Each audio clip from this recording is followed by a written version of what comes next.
If you bring forth that which is within you, then that which is within you will be your salvation. If you do not bring forth that which is within you, then that which is within you will destroy you. It's from the Gnostic Gospels. Tutu. Kauai is an island formed by an extinct volcano with lava both underground and above. So the surface of the land is exceedingly hard. Hawaiian Airlines planes approach the islands at almost 600 miles an hour and accelerate to much higher speeds when one falls from the sky. But wait a second. Before I get into that, please, let me introduce myself. I know, you can't see me. That's because I'm coming through that voice in your heart. Oh, you thought that was in your head? Where did you ever get that idea? I am Tutu, Hawaiian medicine woman, a kahuna, and I've been dead for many years. But this story is not about me. It's about my favorite place on earth, and one of the tales that's forming the mythology of our times. I'm telling it because I'm the only one who can. Dan Levin. There was not a hint of premonition in the flight attendant's routine message. Ladies and gentlemen, it has been a pleasure to serve you today. As we start our descent, please close your tray tables and adjust your seatbacks to their full upright, blah, blah, blah. Dan didn't hear a word of it, focused as he was on his fear rather than how to protect himself. But he knocked down the rest of his OJ, dropped the empty plastic cup into the passing plastic bag, and folded and stowed his busy sketch pad. The flight attendant coached him to set his tray table and his seat up. He glanced over at the elderly woman beginning to rouse after snoring softly next to him. The one who had told him to just relax when the trip began nearly 5 hours before, and he was drenched with sweat and gripping the armrests to prevent the plane from dropping from the sky before it had even taken off. His withering stare had not restrained her. I find if you just breathe deeply, young man, your anxiety will pass. Dan tried begging. Please, please, be a nice little seatmate and be quiet. The woman lifted her brows. Okay, but if you'd listen to me, you'd feel better. If the plane had empty seats, Dan would have bolted then and there, but he was hemmed against the window and nowhere to escape. Throughout the flight, the woman tried small talk and other words of mindless advice to smooth over their rocky start. But Dan sat as stoic as a chunk of mahogany, and she was left with empty air. At last, a half hour ago, she dropped off without an apparent worry in the world. In her repose, he sketched her as a vampire with sharp teeth, dripping blood. Small beads of sweat still dotted his forehead, even though the end was in sight.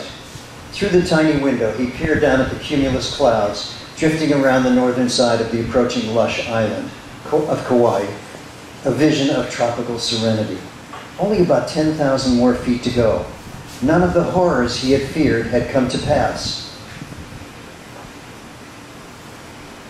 He wondered how someone who attempted suicide as often as he could be so afraid to fly. Still, there was the landing. There was time for disaster to strike yet. Even he had to laugh at himself, his runaway mind notwithstanding. This 5-hour flight had been almost boring, and all of his teeth clenching, as usual, had gone to waste. Had that thought triggered it? Suddenly, as a lightning strike, the jet engine stopped. The plane lurched as if it had hit a stone wall, and the craft screamed into a deep, steep decline towards Earth. The reversal of the plane's velocity caused objects to fly from behind Dan like missiles. A half-eaten apple bounced off the ceiling, glanced off the side of his head, and exploded on the back seat back in front of him. The flight attendant with the plastic trash bag tumbled down the aisle, and the wild, horrified screeches of the other passengers filled the air, all of them on a roller coaster ride that had no upside. That initial jolt was followed by a feeling of weightlessness as all objects, plane, passenger, and contents fell from the sky at the same rate. The woman in the seat next to him, now fully awake, sobbed hysterically and tugged on his arm. He glanced at the instructions on the exit door next to him. There would be no need to use them. As the plane plummeted, Dan, inexplicably, felt as calm as he had ever felt, while death, her dark face, a mask of greedy anticipation, sat straddling the aircraft, one of her huge feet on each wing, impatient for impact. I'm going to read just a little bit more. Tutu. There was not a second to lose, which is why I had flown at warp speed up the mountain after I noticed that the aircraft approached Kauai. Not this plane. He couldn't have picked this one. I had a feeling, though, that this was the one. How could I, basically a ghost who decided to hang around and help my beloved island and family, rather than move up to the next level, convince great Wakea, God among gods, to change his mind? For eons, Hawaiians had believed that there were many gods, and their myths and lessons all revolved around these characters. One of the biggies, though, was Wakea, a wise but fearsome giant. Wakea had been bemoaning to me for years that his beloved Kauai, the most glorious of all Hawaiian islands, was being ravaged by people who had been moving here and burgeoning streams of tourists who were flooding in to get a respite from their stress-laden lives. Trash on the beaches, pesticides in the air, chemicals killing the coral. The island was gasping for life. Anybody identify with this? The tiny silver spot in the distant sky was approaching fast in the distance. As Wakea gestured upward, the flight trajectory changed from a graceful arcing descent to a steep fall into hell. I have a brilliant idea, Wakea had explained a few days earlier.